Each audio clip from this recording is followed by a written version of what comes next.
बोकारो में हिमाचल प्रदेश के मंडी में 24 इंजीनियरिंग छात्रों के व्यास नदी में बहने जैसा ही हादसा होते होते बचा। दरअसल हरला इलाके में 10 लड़के दामोदर नदी में नहाने गए थे, लेकिन अचानक तेनूघाट डैम से पानी छोड़े जाने की वजह से नदी का जलस्तर बढ़ गया और ये लोग वहां फंस गए। गनीमत की बात यह रही कि समय से पहले ही ये लोग किसी तरह से एक ऊंचे टीले पर जा खड़े हुए। जब प्रशासन को इसकी खबर मिली तो अधिकारी मौके पर पहुंचे और इन्हें निकालने की कोशिशें शुरू हुई और डैम को बंद कराया गया, जिससे एक बार फिर पानी का जलस्तर कम हो गया। काफी जद्दोजहद के बाद इन लोगों को किसी तरह बाहर निकाला गया। तो मंडी में 24 बच्चों की जान गई थी। ठीक ऐसा ही हादसा यहां बोकारो में होते होते बचा है, जहां पे 12 बच्चे नहाने गए थे। जब पानी आता दिखा तो उसमें 2 बच्चे निकलने में कामयाब रहे, लेकिन 10 वहीं पानी में फंस गए। एक टीले पे जा चढ़े जिसकी वजह से इनकी जान बची है, लेकिन प्रशासन को इन्हें बचाने में 18 घंटे से ज्यादा का वक्त लग गया। हमने जब अपने संवाददाता से बात की थी तो उन्होंने कहा कि एडमिनिस्ट्रेशन जो डिजास्टर मैनेजमेंट के लिए जो तैयारी होनी चाहिए उसकी कमी थी, जिसकी वजह से इतना वक्त लगा। लेकिन राहत की बात यह रही कि इन 100 लड़कों को बचा लिया गया। एक बार फिर से डैम से पानी छोड़े जाने से पहले जो नॉर्म्स हैं, जो नियम हैं, उनका पालन नहीं किया गया, जिसकी वजह से यह हादसा होते होते रह गया।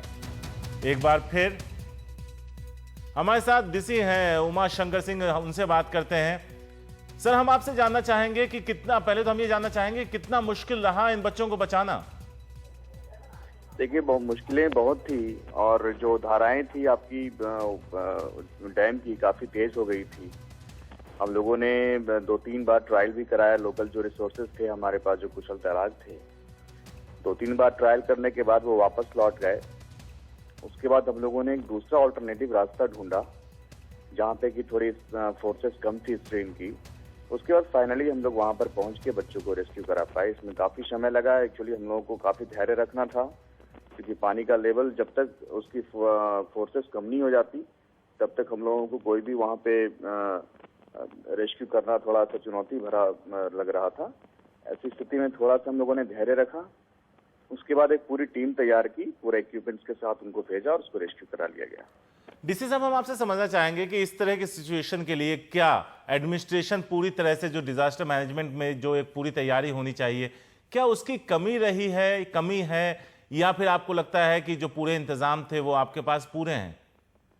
देखिए, इसमें 2 बातें मैं कहना चाहूंगा। पहला तो ये कि हम लोग ऑलरेडी सारे जो डैम डिवीजन के हमारे इंजीनियर्स हैं, उनके ऑफिसर्स हैं, उनको प्रॉपर एसओपी फॉलो करने के लिए इंस्ट्रक्शन ऑलरेडी पहले से दिया गया था।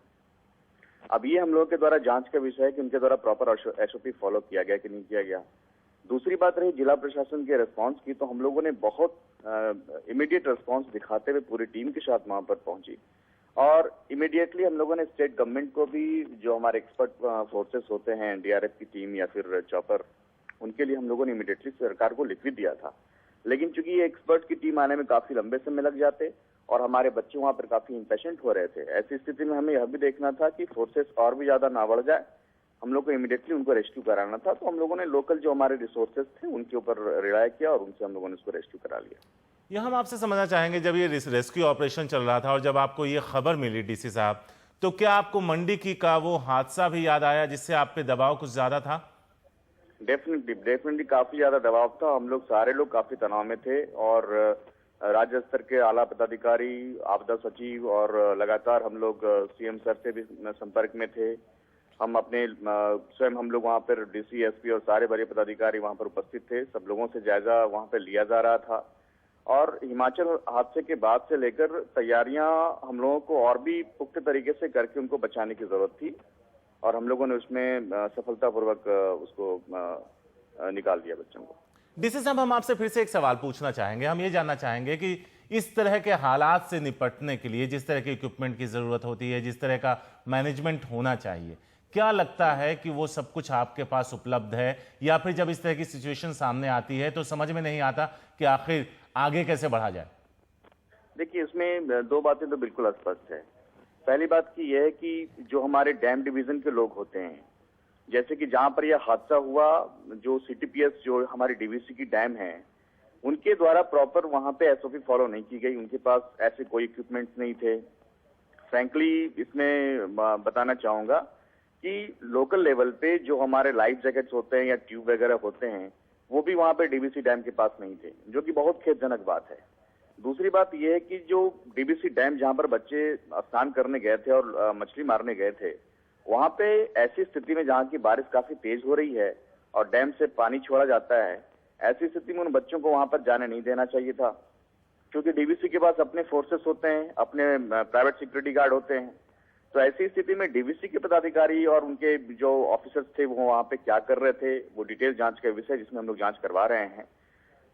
जहां तक रही इक्विपमेंट्स की बात, तो इक्विपमेंट्स जी हाँ, थोड़ा इनिशियली हम लोग को आधे से 1 घंटे थोड़ा वेट करना पड़ा, लेकिन हम लोग इमीडिएटली रिसोर्सेस अपना मोबिलाइज करके जो भी रिसोर्सेज बचाने के होते हैं वो हम लोगों ने इकट्ठे कर लिए थे। लेकिन अगर प्रॉपर देखा जाए तो अगर हमारे डीबीसी के ऑफिसर्स इसमें ऑलरेडी पहले से काफी अच्छे संख्या में अगर उनके पास इक्विपमेंट्स होते तो थोड़ा और जल्दी हम लोग बच्चों को रेस्क्यू करा पाने में सफल होते। सिंह साहब, एक और सवाल मैं आपसे, जैसा आप खुद बता रहे हैं, हम यहाँ जानना चाहेंगे कि डैम से जब भी पानी छोड़ा जाता है, जैसा हमने मंडी में भी देखा था, एक पूरा नॉर्म्स है। जब भी अगर नदी के किनारे की बात करें, उसके किनारे की बात करें, तो वहां पे साइन बोर्ड्स लगे होते हैं। दूसरा सवाल आप बता रहे थे कि जब बारिश हो रही थी वो बच्चे वहां तक जाने में कामयाब कैसे रहे। तो क्या हम ये कह सकते हैं कि कई लेवल पे कोताही बरती गई, कानून का पालन नहीं हुआ, नियम को की अनदेखी की गई? देखिए, इसमें पहली बात यह है कि इसमें मैं आपको बता दूं कि 2 डैम से पानी इसमें आया था। पहला डैम था तेनुघाट डैम और दूसरा डैम है कोनार डैम। तेनुघाट डैम हमारे बोकारो जिले के अंदर है और जैसे ही सूचना मिली उसमें इमीडिएटली हम लोगों ने बंद करवा दिया। अब रही बात कि तेनुघाट डैम ने प्रॉपर एसओपी को फॉलो किया कि नहीं किया, जिससे हम लोग डिटेल इंक्वायरी कल शाम को ही बिठा दिया है एसडीओ और एसडीपीओ के नेतृत्व में। यहाँ पर होता है क्या कि जब भी आप बड़े संख्या में पानी को छोड़ते हैं तो आप कंसर्निंग जो नियरेस्ट आपके थाना होते हैं, ब्लॉक्स होते हैं और एसडीओ को आप इन्फॉर्म करते हैं जी। वो प्रॉपर एसओपी फॉलो किया गया कि नहीं किया गया उसके ऊपर डिटेल इंक्वायरी कर रहे हैं। दूसरी बात रही कोनार डैम, जो कि हजारीबाग जिले में आता है, जहां से पानी छोड़ी जाती है और वो दूसरे रास्ते से होते हुए हमारे इस दामोदर नदी में मिलती है। जी जी। तो कोनार डैम के इंजीनियर्स ने और उनके वरीय पदाधिकारियों ने अगर उनको पानी छोड़ा जाना था, ऐसी स्थिति में बोकारो जिले के जो उनके पदाधिकारी हैं उनसे उन्होंने संपर्क क्यों नहीं किया?